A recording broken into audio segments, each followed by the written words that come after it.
এটা বিশেষ press conference পতা হৈছে। ইয়াৰ উদ্দেশ্য হ'ল যে আমাৰ ফ্লাড প্ৰিপেয়াৰনেছ কি ধৰণে আছে আৰু আগত এতিয়া যোৱা বছৰত আমি কেনেকুৱা হেণ্ডেল কৰিলোঁ আৰু আপোনাৰ যদি কুৱেশ্যন থাকে। আৰু দ্বিতীয় কথা হ'ল আমাৰ মিছন সমাধান তলত আমি কেনেকুৱা আজি ইন ফিউচাৰ আমি কেনেকুৱা প্ৰগ্ৰাম লৈছোঁ এইটো ইয়াৰ সন্দৰ্ভত ডিছকাছ কৰিবৰ কাৰণে। তো আমাৰ ফ্লাড এতিয়ালৈকে এটা গুড নিউজ আছে যে আমাৰ ডিষ্ট্ৰিক্টত এতিয়ালৈকে ফ্লাড হোৱা নাই।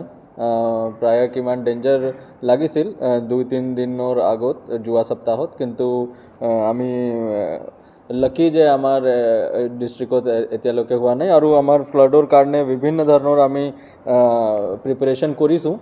ইয়াৰ ডিটেইলছখিনি ADC ডাঙৰীয়া ক'ব।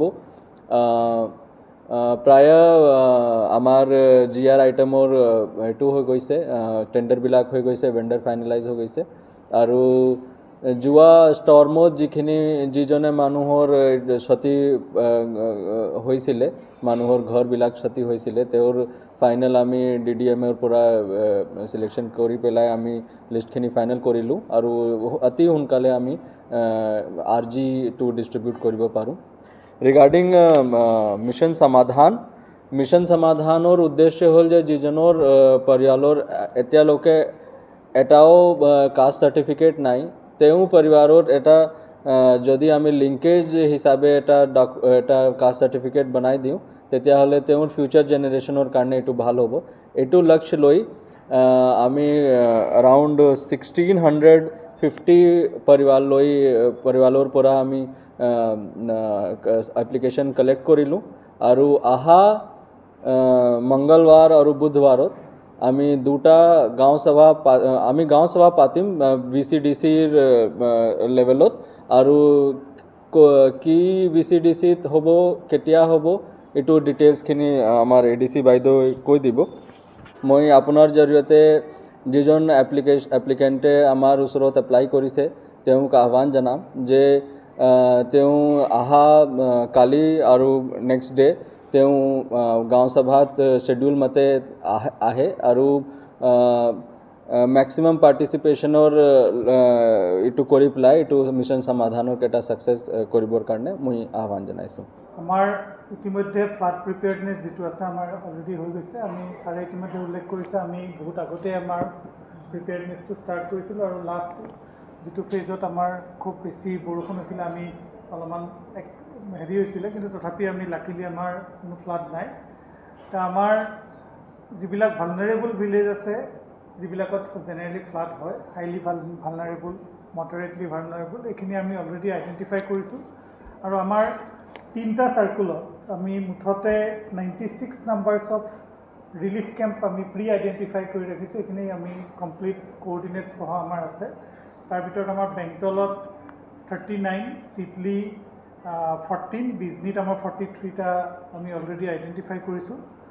আমাৰ অসম চৰকাৰৰ তৰফৰ পৰা আমাক OMSSD বুলি আমাৰ আজিকালি চাউল আমি FCIৰ পৰা উঠাওঁ, আৰু তাৰ কাৰণে আমাক যিটো এলটমেণ্ট দিয়া আছে সেইটো এলটমেণ্টৰ এগেইনষ্টত আমি তেওঁলোকৰ লগত কৰেছপণ্ডেঞ্চ অলৰেডি কৰিছোঁ।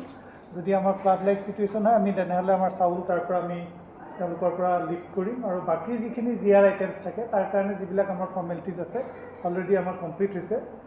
আৰু এইবাৰ আমাৰ আটাইতকৈ ভাল কথাটো হৈছে উপায়ুক্ত মহোদয়ৰ ইনিচিয়েটিভত আমি এটা নতুন বস্তু আমি কৰিছোঁ আৰু হোপফুলি আমি ছাকচেছ হ'ম বুলি আশা ৰাখিছোঁ। এইটো হ'ল গ্ৰীণ ফুডাৰ। আমাৰ আটাইতকৈ ডাঙৰ সমস্যা হয় কেটেলবিলাকৰ কাৰণে ডিউৰিং ফ্লাড, আৰু সেইটো সময়ত আপুনি হুইট ব্ৰাণ বা আমি ৰাইচ ব্ৰাণটো পোৱাটো আমাৰ কাৰণে বহুত দিগদাৰ। বেলেগ আমাৰ ডিষ্ট্ৰিক্টত অলপ লিমিটেড, আমি বঙাইগাঁৱৰ পৰা বা আমি তেনেকৈ অলপ কম পাওঁ, আৰু বহু সময়ত কোৱালিটি কম্প্ৰমাইজ কৰিবলগীয়া হয়, তেনেকুৱা অলপ কিছুমান সমস্যা থাকে। গতিকে এইবাৰ আমি মুঠতে বেংটল, বিজনীৰ আমাৰ এটা এৰিয়া, আকৌ আমাৰ চামথাইবাৰী আৰু KVK, এই গোটেইখিনি এৰিয়া মিলাই পেলাই প্ৰায় 18 বিঘা মাটিত আমি কৰিছোঁ। আৰু আমাৰ 2-2.5 মাহৰ ভিতৰত আমাৰ যিটো পিক ছিজন অফ ফ্লাড আমি সেইটো সময়ত আমাৰ এইটো হৈ যাব। আমি এইখিনি আমাৰ ভেটেনেৰী ডিপাৰ্টমেণ্টৰ লগত জড়িয়তে কৰা হৈছে। গতিকে সেইটো এটা আমাৰ কাৰণে খুব ডাঙৰ সকাহ হ'ব বুলি আমি আশা ৰাখিছোঁ। আৰু নেক্সট আহিল আমি ৱাটাৰ ৰিচোৰ্চ ডিপাৰ্টমেণ্টে অলৰেডি তেওঁলোকৰ যিখিনি ভালনাৰেবল ৰিটছ আছে সেইখিনি তেওঁলোকে এড্ৰেছ কৰিছে আৰু বাকী তেওঁলোকৰ পৰা লগত আমাৰ কণ্টিনিউৱাছ সদায় হেৰিয়ত থাকোঁ। আমাৰ ৰাবাৰ বোট আমাৰ ডিষ্ট্ৰিক্টখনত 3খন আছে, এখন বিজনী আৰু 2খন আমাৰ কাজলগাঁও চাব ডিভিজনত। তাৰ বাহিৰেও আমাৰ অলৰেডি আমি পৰহি এখন মিটিং আমাৰ SSB আৰ্মি লগত আমি কৰিছোঁ আৰু NDRF আছে। আমি এজ এণ্ড হুৱেন মানে প্ৰয়োজন হ'ব আমি তেওঁলোকক কল কৰিলে আমি ৰেস্কিউৰ কাৰণে আমি তেওঁলোকক পাম বুলি পাম আৰু তেওঁলোকৰ লগত অলৰেডি আমাৰ কোঅৰ্ডিনেশ্যন মিটিং হৈ গৈছে আৰু প্ৰত্যেকটো ডিপাৰ্টমেণ্ট মিছন সমাধানটো যোৱা আমি ফেব্ৰুৱাৰী মাহত লঞ্চ কৰিছিলোঁ। চিৰাং বা এই বিজেপি ডিষ্ট্ৰিক্টখনত এটা সমস্যা দেখা যায় যে বহুত মানুহ আছে যিসকলে অজ্ঞতাৰ কাৰণেই হওক বা তেওঁলোকৰ মানে নাজানে ক'ত কৰিব লাগিব বা এলাইনৰ কাৰণেই হওক তেওঁলোকে নিজৰ কাষ্ট চাৰ্টিফিকেটখন নুলিয়ায়। এই মানুহখিনিতো বয়স হোৱাৰ লগে লগে আগবাঢ়ি গ'ল, কিন্তু তেওঁলোকৰ পিছৰ জেনেৰেশ্যনটোৱে মানে কষ্ট পায়।